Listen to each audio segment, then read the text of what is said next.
प्रिय भाइयों और बहनों, आज हम नीति वचन 13 अध्याय के 13 से 25 वचनों से सीखेंगे कि जो वचन को मानता है वह जीवन पाता है और परमेश्वर के वचन के प्रति हमारा रवैया हमारे जीवन को कैसे प्रभावित करता है।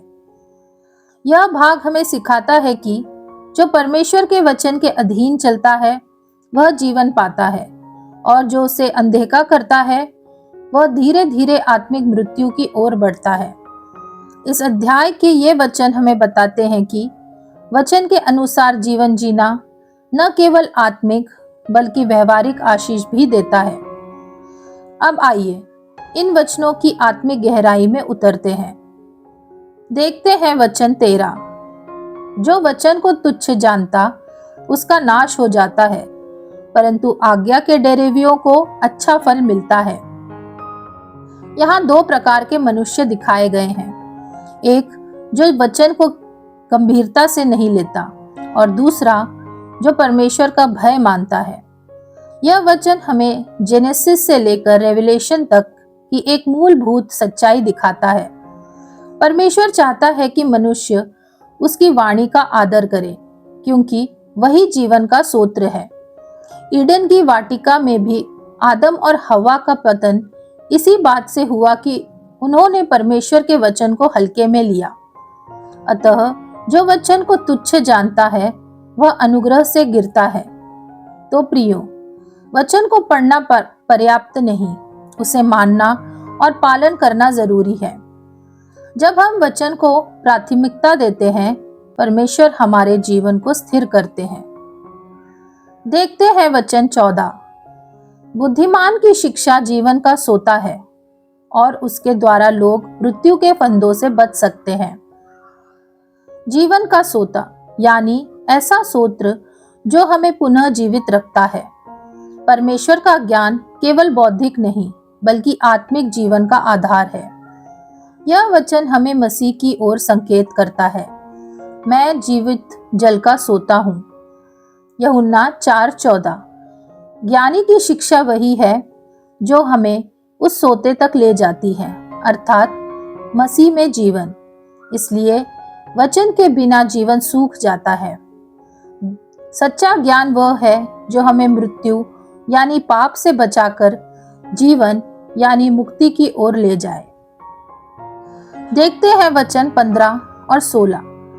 सुबुद्धि के कारण अनुग्रह होता है, परंतु विश्वासघातियों का मार्ग कड़ा होता है। विवेकी मनुष्य ज्ञान से सब काम करता है, परंतु मूर्ख अपनी मूर्खता फैलाता है। यहाँ सुबुद्धि का अर्थ है परमेश्वर के दृष्टिकोण से निर्णय लेना।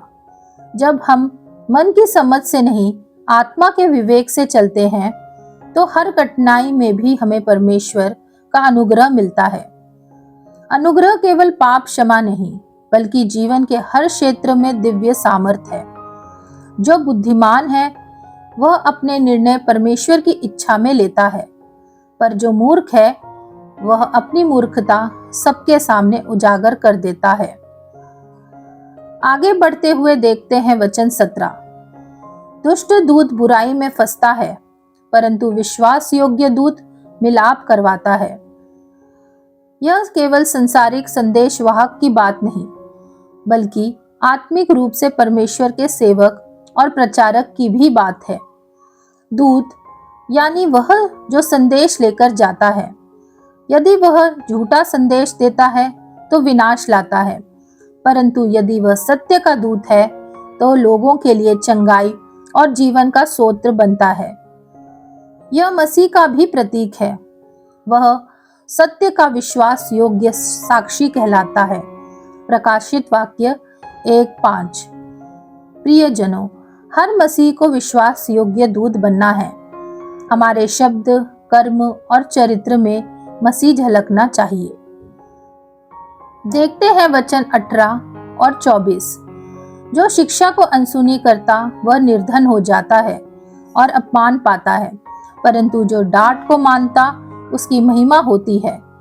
जो बेटे पर छड़ी नहीं चलाता वह उसका बैरी है, परंतु जो उससे प्रेम रखता वह यत्न से उसको शिक्षा देता है। यह वचन हमें बताते हैं कि परमेश्वर की ताड़ना दंड नहीं, रूपांतरण का माध्यम है। जैसे सोना आग में तपकर शुद्ध होता है, वैसे ही आत्मा ताड़ना से पवित्र बनती है। वह हमें उसी तरह सुधारता है जैसे एक पिता अपने पुत्र को। जो इसे अस्वीकार करता है वह आत्मिक विकास से वंचित रहता है। यह अनुशासन का सिद्धांत है। सच्चा प्रेम वह है जो सुधारने का साहस रखे। बिना अनुशासन के कोई भी आत्मा परिपक्व नहीं होती। देखते हैं वचन 19 और 20। लालसा का पूरा होना तो प्राण को मीठा लगता है, परंतु बुराई से हटना मूर्खों के प्राण को बुरा लगता है। बुद्धिमानों की संगति कर, तब तू बुद्धिमान हो जाएगा, परंतु मूर्खों का साथी नाश हो जाएगा। ये वचन हमें बताते हैं कि जब हमारी इच्छा परमेश्वर की इच्छा से मिलती है तो उसमें आनंद मिलता है, परंतु जो बुराई से प्रेम करता है उसे सच्ची शांति कभी नहीं मिलती। जो बुद्धिमानों के संग चलता है वह बुद्धिमान होता है। आत्मिक संगति आत्मिक वृद्धि की कुंजी है। धर्मी का संग हमें ऊपर उठाता है, पापी का संग हमें नीचे गिराता है। इसे आप देख सकते हैं 1 कुरिन्थियों 15:33 में। देखते हैं वचन 21 और 22। विपत्ति पापियों के पीछे लगी रहती है, परंतु धर्मियों को अच्छा फल मिलता है। भला मनुष्य अपने नाती पोतों के लिए संपत्ति छोड़ जाता है, परंतु पापी की संपत्ति धर्मी के लिए रखी जाती है। इन वचनों में परमेश्वर का न्याय सिद्धांत है।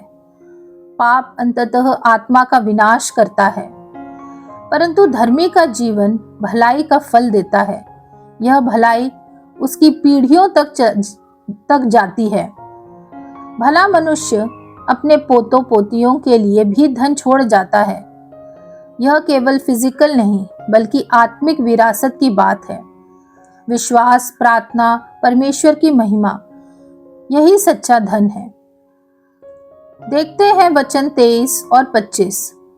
निर्बल लोगों को खेती बाड़ी से बहुत भोजन वस्तु मिलता है, परंतु अन्याय से उसको हड़प लिया जाता है।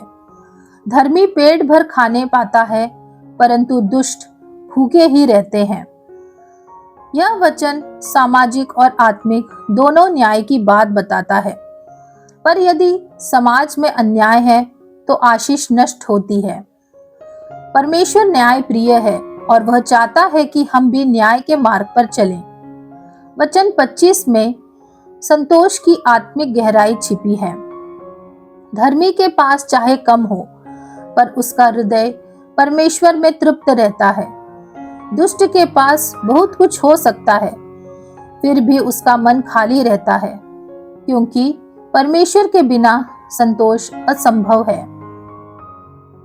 भाइयों और बहनों, इन वचनों में हमें यह सीख मिलती है कि वचन का आदर जीवन देता है, ज्ञान मृत्यु से बचाता है, संगति बुद्धि देती है, ताड़ना रूपांतर करती है।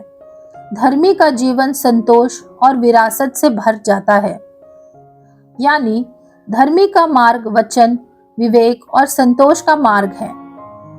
अगर आप चाहते हैं कि हमारे बच्चे, हमारे परिवार और हमारी पीढ़ियां आशीष में रहें, तो आज हमें वचन के अधीन जीवन जीना होगा, क्योंकि वही वचन जीवन का सोता है और जो उसे मानता है वही सच्चा धर्मी है।